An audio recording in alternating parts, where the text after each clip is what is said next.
Olá pessoal, vamos começar aqui nossa revisão para a 8, tá? Texto dissertativo argumentativo, então não esqueçam disso, teremos aí um texto dissertativo argumentativo, certo? Qual o objetivo do texto dissertativo argumentativo? Você já sabe, né? Defender uma ideia, um ponto de vista com argumentos lógicos e coerentes, dividido em 3 partes: introdução, desenvolvimento e conclusão, ok? Então fiquem bem atentos para não perder pontos. Na introdução, o autor deve apresentar o tema e a tese, elementos obrigatórios, tema e tese. No desenvolvimento, o autor expõe os argumentos que comprovam a tese, certo? E na conclusão, vamos fazer no padrão Enem, proposta de intervenção, certo? Existem outras formas, sintetizar os argumentos, também pode, mas para 8, obrigatório, proposta de intervenção, ok? Então, para fazer essa redação bem feita, vocês precisam se planejar, é o que nós chamamos de projeto de texto, ele aparece claramente no texto de vocês, certo? Um planejamento prévio à escrita da redação, ou seja, antes de escrever, vocês fazem o projeto de texto, certo? Faz o esqueminha ali para organizar. Como pode ser feito? Para que serve esse projeto de texto? Olha só, ele ajuda a selecionar e organizar as ideias, evita texto confuso, repetitivo ou texto incompleto, facilita a elaboração de parágrafos e a progressão textual, certo? Para fazer ele, leia atentamente a proposta e os textos motivadores. Leia para você entender. A partir disso, interprete todas as informações que você tem.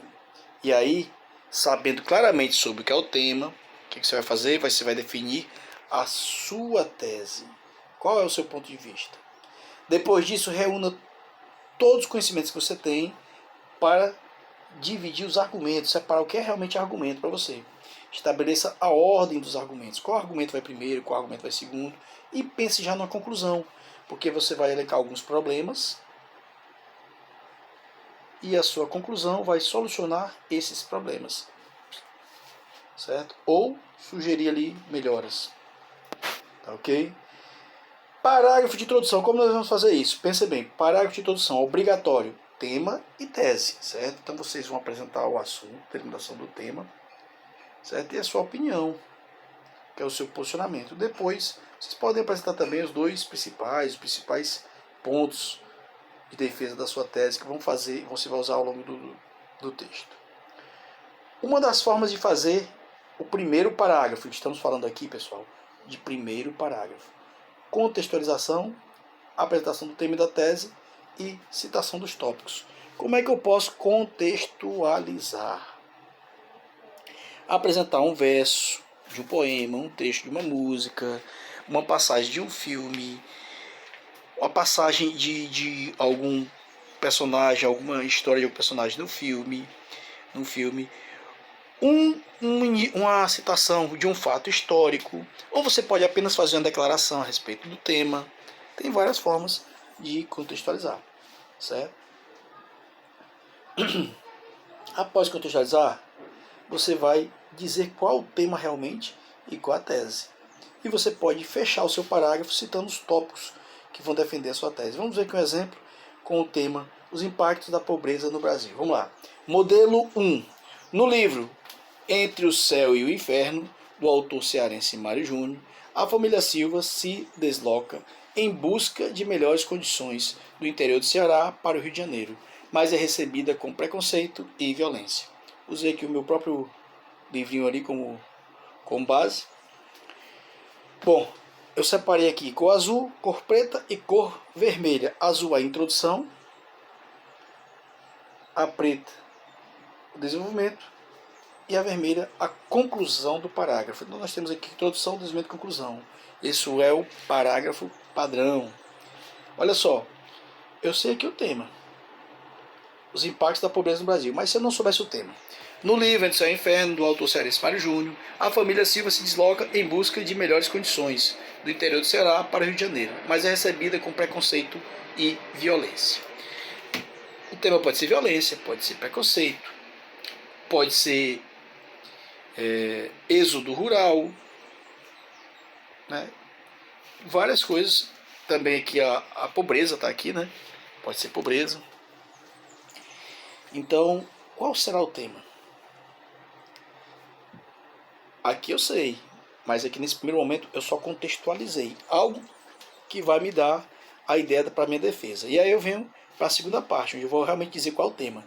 Essa ficção mostra parte dos impactos reais da pobreza no Brasil. Os impactos da pobreza no Brasil. Agora ficou claro. Eu trouxe, observe, que eu trouxe aqui, olha, as palavras do tema para dentro do texto. Ok, feito isso. Isso acontece por falta de políticas públicas eficientes que proporcionem inclusão social. Então agora isso aqui é uma opinião. Por que isso acontece? Por que acontece esse preconceito? Por que a pobreza traz tantos impactos? Por falta de políticas eficientes. Então é uma opinião aqui, é a tese. E aí a conclusão do parágrafo. Nesse contexto, é essencial discutir os fatores que contribuem para o problema e possíveis soluções. Ou seja, vamos trabalhar os fatores que contribuem para o problema.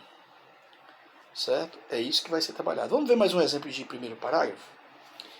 No período colonial brasileiro, quando a sociedade brasileira era baseada no trabalho escravo, a enorme desigualdade entre as classes era latente. Atualmente, o trabalho escravo é proibido, mas seu reflexo ainda reverbera na sociedade. Apesar de alguns avanços ao longo dos séculos, a pobreza persiste e se agrava com as crises econômicas e políticas ineficazes. Aqui o foco está distorcido, né? A pessoa nem sabe qual é o foco direito. Se ele está falando sobre os reflexos da escravidão, certo? Ou a pobreza como reflexo da escravidão, tem que ter muito cuidado, porque o foco temático pode ficar distorcido. Observe que aqui no primeiro ficou muito claro qual é o tema.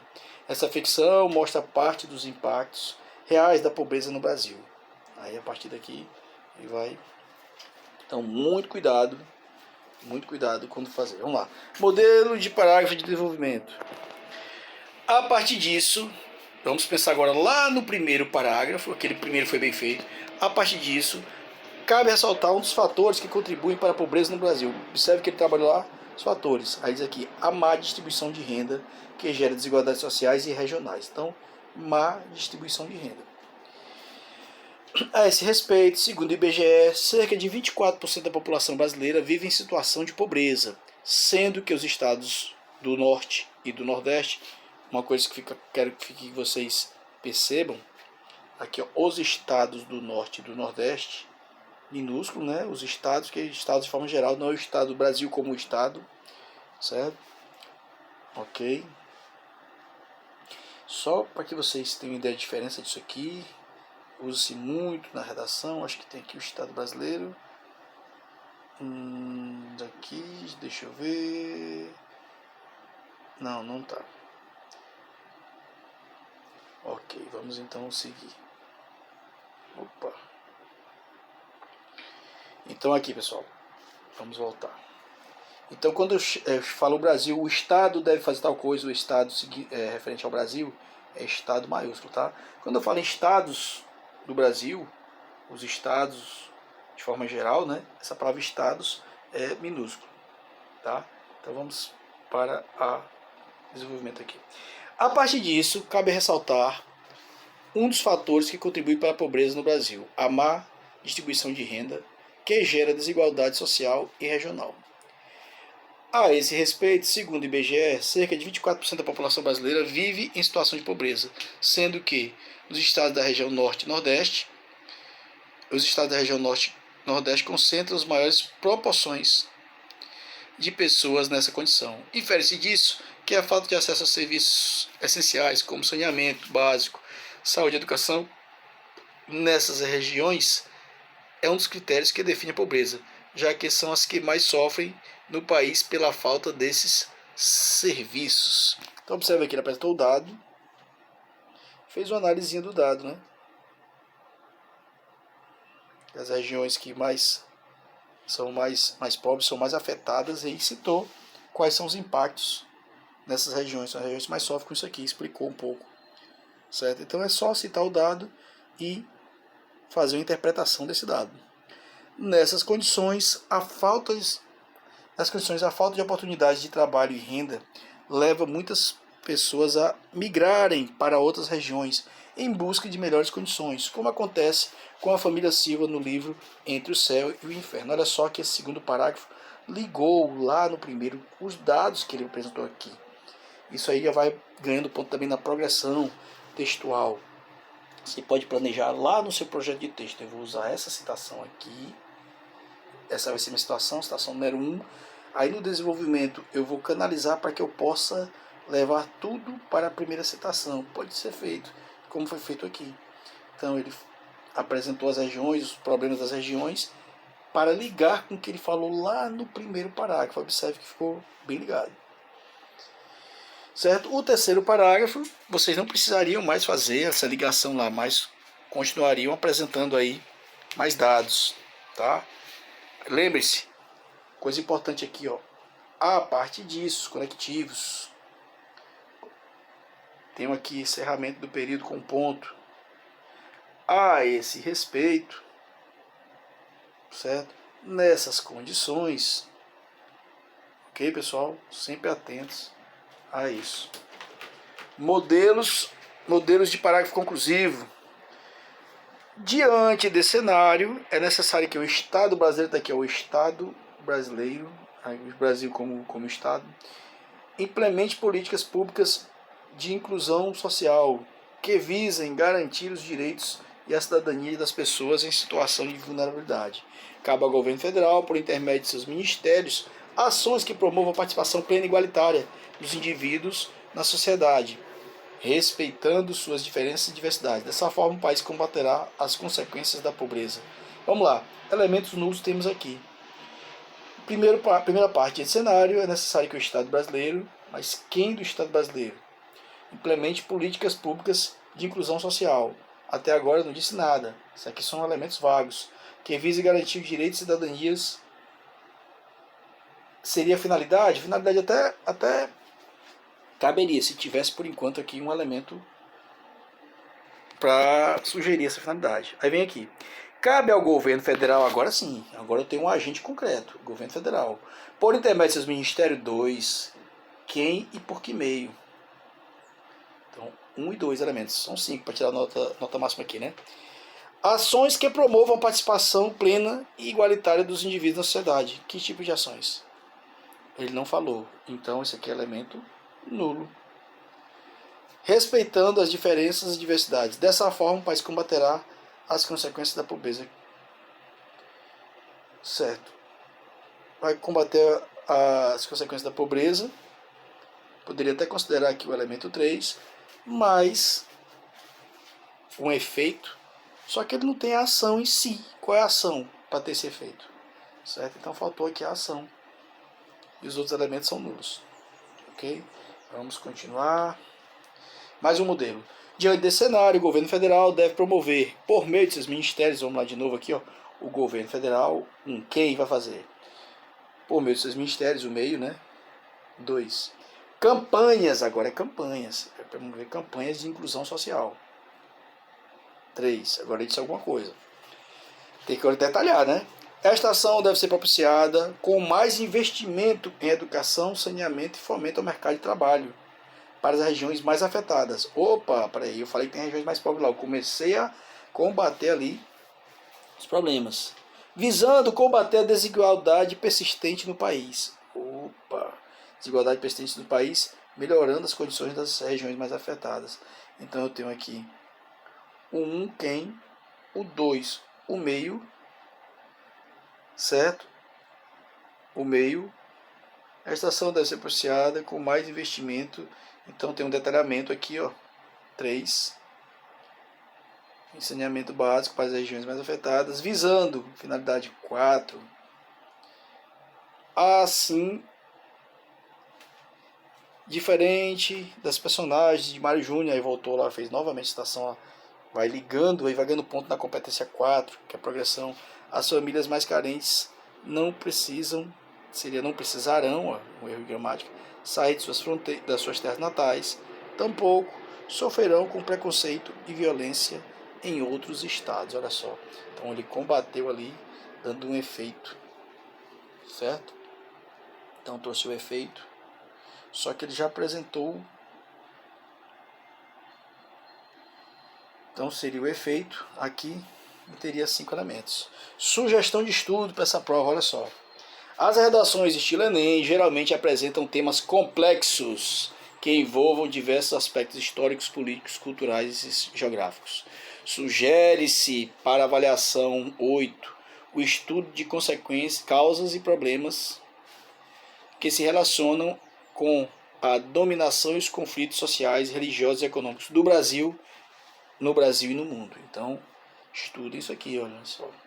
Problemas relacionados à dominação e conflitos sociais, religiosos, econômicos no Brasil e no mundo. Professor, esse vai ser o tema? Não, esse não é o tema. Mas o estudo desse eixo temático, vai trazer vários conhecimentos para vocês, para que possam usar na redação com relação aos temas que estão lá, certo? Então, dominação e conflitos sociais. Temos aqui algumas coisas importantes, né?